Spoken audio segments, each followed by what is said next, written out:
नमस्ते बच्चों। आज हम पढ़ेंगे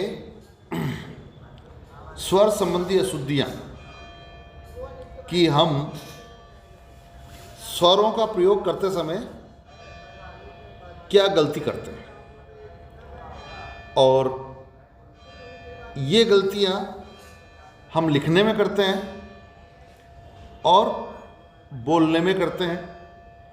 जब लिखने और बोलने में हमारा अभ्यास हो जाता है तो हम परीक्षा में भी उन्हीं को दोहराते हैं। तो उन गलतियों से हमें बचना है। तो आज हम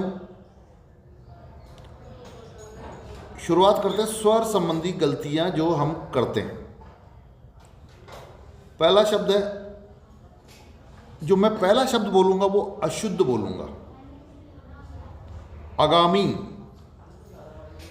आगामी होता है या आगामी होता है, शुद्ध रूप है आगामी। अतिथि, अभी थोड़ी देर पहले ही पिछले व्याख्यान में ही मैंने बताया कि अतिथि थी, ऐसा तो बोलते ही नहीं हम। अतिथि, मुख्य अतिथि ई बोलते हैं, तो हमें ये बचना है। अतिथि छोटी ई आएगी अंत में। अत्यधिक या अत्यधिक, अत्यधिक सही है, अत्यधिक नहीं, अत्यधिक। अधोपतन नहीं, शुद्ध है इसका अधः, विसर्ग लगेगा ध के आगे, पतन अधः पतन। अधः वस्त्र नहीं, यहां पर विसर्ग नहीं लगेगा, अधो वस्त्र। अधः हस्ताक्षर करता नहीं, अधो हस्ताक्षर करता। नीचे हस्ताक्षर जिसने किया है वो, यहाँ पर अधो हस्ताक्षर करता या अधो हस्ताक्षर में ओ आएगा, अधो। अधो वस्त्र में भी अधो आएगा, लेकिन अधः, अधो पतन नहीं होगा, अधः पतन होगा। तो हम विसर्ग जहाँ लगना चाहिए वहाँ लगाते नहीं है, जहाँ नहीं लगना चाहिए वहाँ लगा देते हैं। अनुदित शुद्ध होगा अनुदित या अनुवादित। ये हम लिखते हैं अनुवादित नहीं, अनुदित। न के बड़ाऊ की मात्रा और दित, अनुदित। आधीन, आधीन शुद्ध होगा या अधीन शुद्ध होगा, अधीन। एहसास, उसको मेरे प्यार का एहसास भी नहीं है, नहीं भाई, एहसास नहीं होगा, एहसास शुद्ध है, एहसास। अहिल्या, राम ने अहिल्या का उद्धार किया। अहिल्या होगा या क्या होगा, अहल्या। शुद्ध रूप है अहल्या। छोटी की मात्रा हम जबरदस्ती लगा देते हैं और अहिल्या बना देते हैं, उससे बचना है। आध्यात्मिक, हमारे गांव में एक आध्यात्मिक गुरु आए हैं। आध्यात्मिक नहीं, आध्यात्मिक। तो ए के स्थान पे हमें आ लगाना है। आहुति, यज्ञ में हवन करते हो क्या देते हैं, आहुति। आहुति शुद्ध नहीं है, आहुति, आहुति। आशीष, आशीष देते हैं या क्या देते हैं, कौन सा से आएगा, दंते से, तालव्य से या मूर्धन्य से? नहीं भाई, हम बोलते हैं क्या है, आशीष। यहाँ पर हम दंते से दोनों जगह काम में ले रहे हैं, लेकिन नहीं, शुद्ध होगा आशीष। आशीष में पहला शय आएगा, कौन सा आएगा, तालव्य, फिर आएगा मूर्धन्य शय अंत में। यहाँ पर दंते शय आएगा ही नहीं, ये ध्यान रहे। ऊर्जा, ऊर्जा या ऊर्जा, ऊर्जा या ऊर्जा, शुद्ध है ऊर्जा। उपन्यासिक, एक प्रत्यय का मैंने नियम बताया था ना, तो क्या बनेगा इसका? औपन्यासिक। उष्मा, ये भी गलती करते हैं हम, उष्मा ऊष्मा, बड़ा ऊ है यहां पे। उपरोक्त विषय में निवेदन है कि मुझे एक दिन का अवकाश चाहिए। उपरोक्त लिखते हैं, ये गलत है। उपरोक्त नहीं होता है उपर्युक्त, उपर्युक्त। तो क्या होगा? उपर्युक्त, उपरोक्त नहीं होगा। उर्ध्व, उर्ध्व में भी वही गलती करते हैं जो हम ऊर्जा ऊष्मा के साथ करते हैं, ऊर्ध्व। और अगले जो गलती है वो गलती मैं बताता हूं कि अक्सर हम श्रय में री की मात्रा लगाते हैं तो हम एक रे और लगा देते हैं, वहां रे आता ही नहीं है। वो शय शरबत के साथ यानी तालव्य शय के साथ री की मात्रा होती है। श्रृंखला, श्रृंगार, श्रृंगी है, इसमें हम एक रे जबरदस्ती से लगा देते हैं। और कभी कभार ये कंप्यूटर में और मोबाइल के कीबोर्ड में ये वर्ण हमें ढूंढने में दिक्कत होती है, लेकिन अब मिल जाता है। नवीन तकनीकी वाले जो मोबाइल है उसमें ये वर्ण शुद्ध रूप में मिल जाएगा। अगर आपको श्रृंगार लिखना है और आपको श्रृंगी लिखना है, आपको श्रृंखला लिखना है, तो आपको बिना रे लगा हुआ शय मिल जाएगा। बस आपको वो थोड़ी तकनीकी का ज्ञान होना चाहिए। आशीर्वाद, आशीर्वाद शब्द, आशीर्वाद में शय में मात्रा कौन सी आएगी? ज्यादातर लोग छोटी की मात्रा लगाते हैं, इसमें आएगी आशीर्वाद।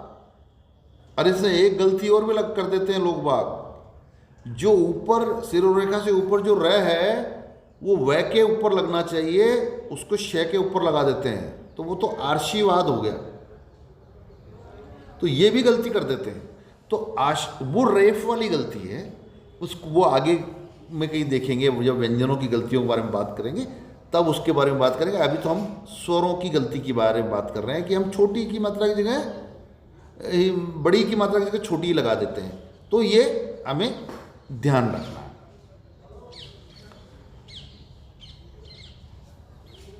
अगला शब्द है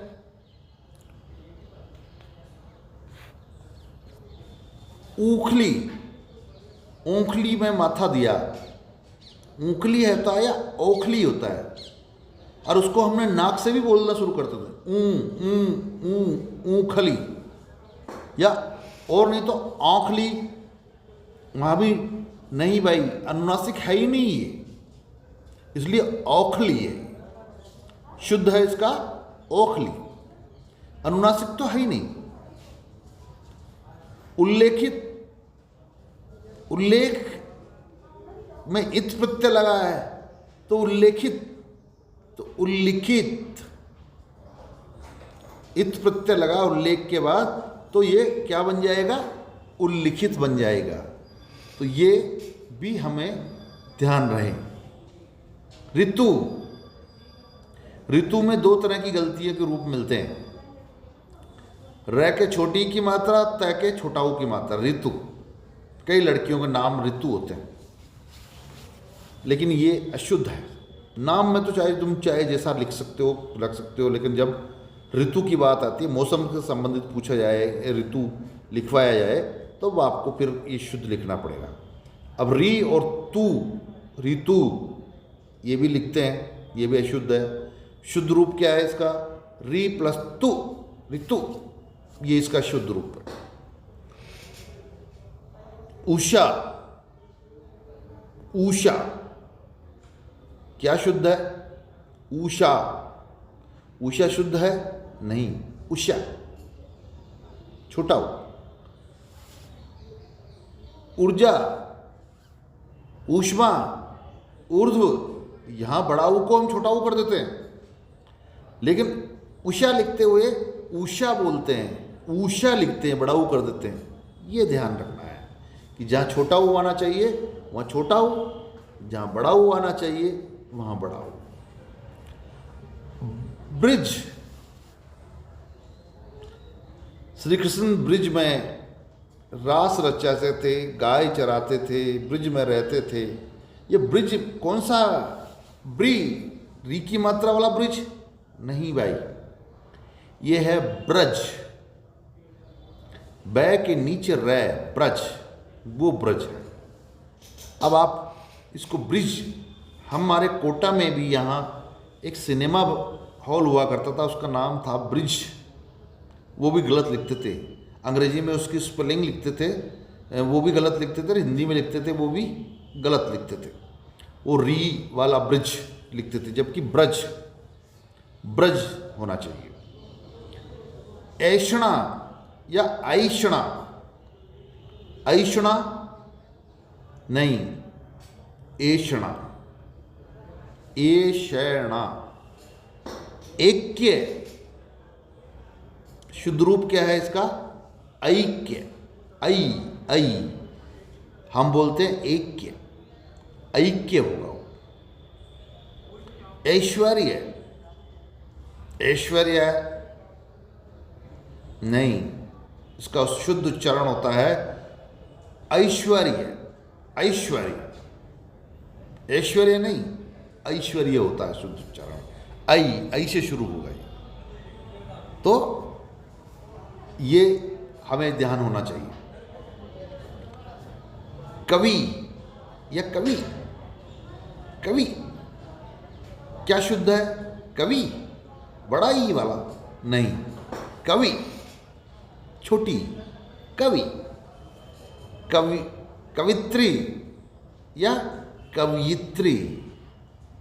कभी कभार हम त्रय में बड़ी ई की मात्रा तो लगा देते हैं, लेकिन छोटी की मात्रा ये के जो लगनी चाहिए वो वी में लगा देते, कवियत्री कर देते हैं, ये भी गलत है। कवित्री भी गलत है, कवियत्री भी गलत है, शुद्ध होगा कवयित्री। केकई, केकई राम की सौतेली माता जी का नाम था केकई, ये शुद्ध है? नहीं। कैकेयी, कैकेयी, ये बोल ही नहीं सकते, इसको उच्चारण का अभ्यास ही नहीं है हम लोगों को। कैकेयी, कैकेयी ये शब्द है।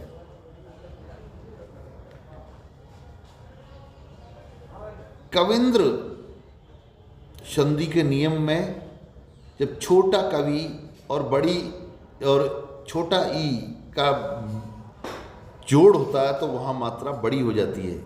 ये दीर्घ संधि का उदाहरण है। तो कविंद्र तो हो ही नहीं सकता, कवींद्र।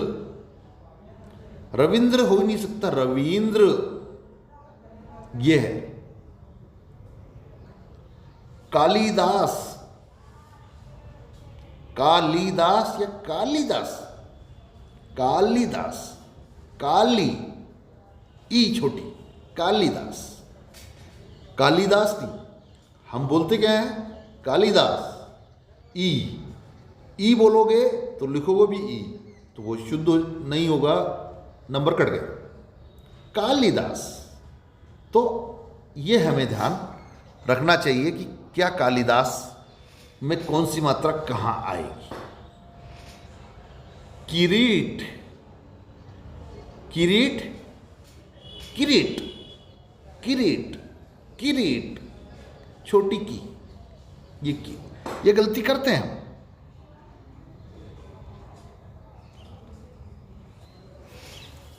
ये गलती हम अक्सर करते हैं।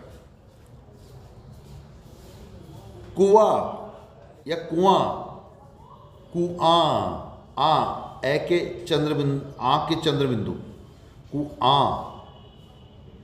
आ। क्षत्रिय या क्षत्रिय, क्षत्रिय, क्षत्रिय, क्षत्रिय। गांधी या गांधी, क्या लिखेंगे? गांधी में चंद्र बिंदु आएगा कि जहां पर दीर्घ स्वर है वहां चंद्र बिंदु लगाएंगे। आ, बड़ी ई, बड़ा ऊ, इसमें हम चंद्र बिंदु लगाएंगे दीर्घ स्वरों में, ये चंद्र बिंदु जरूर लगेगा। गुरु, इसमें वही वह गलती करते हैं खूब। गुरु, इसमें क्योंकि रे में छोटा और बड़ा ऊ की मात्रा लेखन में लोग अंतर ही नहीं करते हैं और नहीं उच्चारण में अंतर करते हैं। देखो, बड़ा ऊ इधर लिखा जाएगा, पूछ उसकी उधर जाएगी, छोटा ऊ यूं झुका होगा, तो यह रे के नीचे नहीं लगता है, रे के बीचों बीच में लगता है। तो जहां से लगता है वहां से अगर ये पूछ का झुकाव जिस तरफ होगा, छोटे ऊ की तरह नीचे होगा तो छोटा ऊ, और सीधा होगा तो बड़ा ऊ। लेकिन लेखन में हम इतनी असावधानी से लेखन करते हैं कि वहाँ पर हम इस अंतर को पकड़ ही नहीं पाते हैं। तो बस आपने अंतर नहीं पकड़ा, छोटा ऊ के स्थान पे बड़ा ऊ कर दिया तो नंबर गए। तो इसलिए हमें इनको रे को के साथ छोटा ऊ बड़ा ऊ की मात्रा लगाते समय हमें बहुत ध्यान से, ये सावधानी से प्रयोग करना चाहिए।